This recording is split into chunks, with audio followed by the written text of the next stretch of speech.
Yo, what is going on guys, Flashverse here and welcome back to another video on my channel. And if you guys would have read the title of this video and you are already a subscriber of mine, you're probably wondering, wait, why is a DCTV YouTuber doing a video on the Marvel Disney Plus shows? And really the answer towards that is that the trailers and announcements that were given to us during Marvel's Investors Day just got me so excited for the future of the MCU.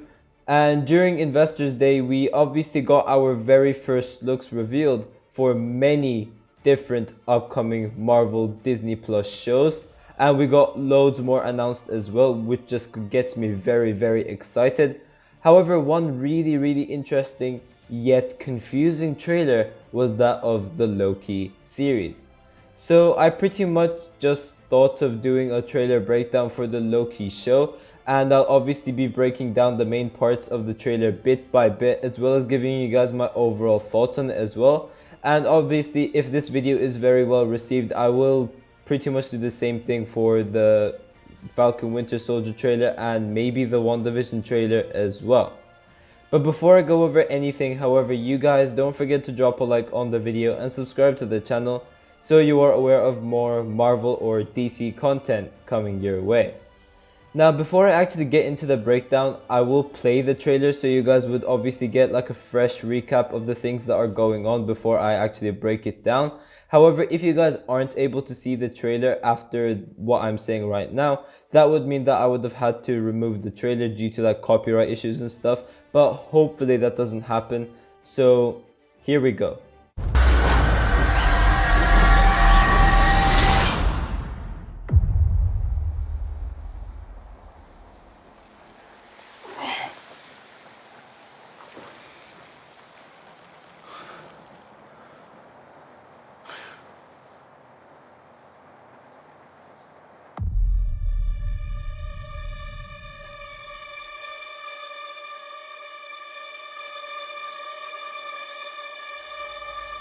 You're taking me somewhere to kill me. No, I'm taking you someplace to talk. Well, I don't like to talk. But you do like to lie, which you just did. Because we both know you love to talk. Talky. How long have you been here? I don't know, it's hard to say. You know, time passes differently here in the TVA. What does that mean?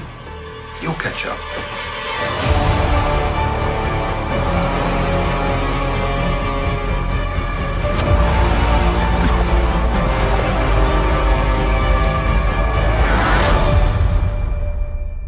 Glorious.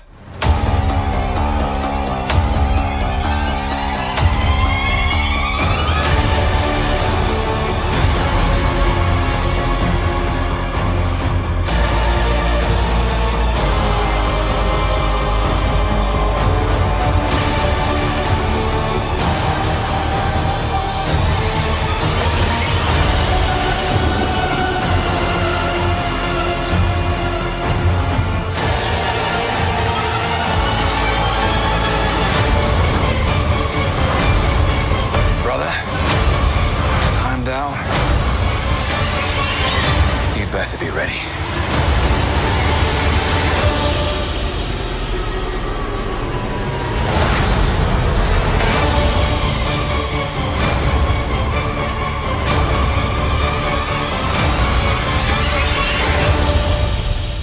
Come on.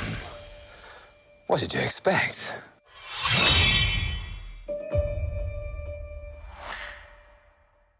Okay, so for me at least, the Loki trailer was the best made trailer out of all. I'm still most excited for Falcon and the Winter Soldier, but the Loki trailer was like really well made, and that got me really excited as well. And in my opinion, this trailer was just amazing. So much interesting stuff to cover. So without wasting any more time, let's just get straight into this breakdown. Now, I'm not going to go over the Endgame scene that much because it's pretty self-explanatory. We've already seen it during Avengers Endgame. We pretty much just have Loki escaping with the Tesseract. So we then cut to Loki using the Tesseract whilst transporting to a whole new area. And we pretty much see Loki wake up in the desert. And a group of people just like surround him and just look at him like, what is this guy doing over here? And remember guys, this version of Loki only has the memories that were from the day he was born all the way to the Avengers movie, but that's it. So this is not the Loki that we know from like Thor the Dark World onwards. So take that into account whilst watching this show when it obviously comes out. Now the next couple of shots are actually pretty interesting as well, and we have Loki over here getting captured by this organization called the TVA, aka the Time Variance Authority, and basically they are an organization which monitors different timeline changes, and their aim is pretty much to keep the timeline intact within the multiverse. So over here, Loki appearing in the desert place is a timeline change of its own, so this is why the TVA are pretty much after Loki and they capture him. But we have Owen Wilson as Mr. Mobius over here, and he's pretty much the head of the TVA, and he's talking to Loki, and he mentions that time passes differently around the TVA, and he's probably going to mention why Loki is captured. And again, that's just because Loki just disrupted not only the Avengers Endgame timeline by escaping with the Tesseract, but also landing on the desert whilst doing various other stuff has a chance to create a paradox as well. So this is why the TVA have pretty much captured Loki. So although the TVA may seem like good people by keeping the timeline intact and doing various other stuff like that, they certainly are not. They capture people but antagonize them for being the source of the timeline change or whatever problem is going on. But next we get a couple of shots with a bunch of hooded figures, and I can't really pick out who exactly they are because they're all faced like to the back. But by the looks of it, they are up to no good. Now, one thing not many people would have noticed is that we have this shot of Loki saying glorious. However, he is in Avengers Tower, and I am really interested to see what he's exactly doing over there. But we then cut to this court looking area. Now again, people may be confused by this, but this is actually what's called the Council of the Kangs. So in the back you do see a very important carved face, who is obviously Kang the Conqueror, and he does have like many different versions, which is why you see 3 different faces up there on the wall. And Kang the Conqueror, I don't really know much about him. All I pretty much know is that he's a time traveling villain, and he will most probably be our main villain for phase 4. I could be wrong about that. However, Kang the Conqueror will actually make his debut in Ant-Man and the Wasp Quantumania, so be sure to look forward to that if you are excited to see Kang the Conqueror. But we then cut to various different shots taking place where we have Mr. Mobius over here showing Loki things in regards to the timeline he originally was from. So we get the shot of Avengers 1 where Hawkeye has his arrow pointed at Loki. And we also have a couple of shots with Loki facing off a couple of guards. And this is probably because Loki managed to escape the TVA somehow and he's on the loose, and obviously the guards are after him so he doesn't destroy more of the timelines, which he's gonna hop on. Now, one incredibly interesting shot is this over here. We have Black Widow in Vormir.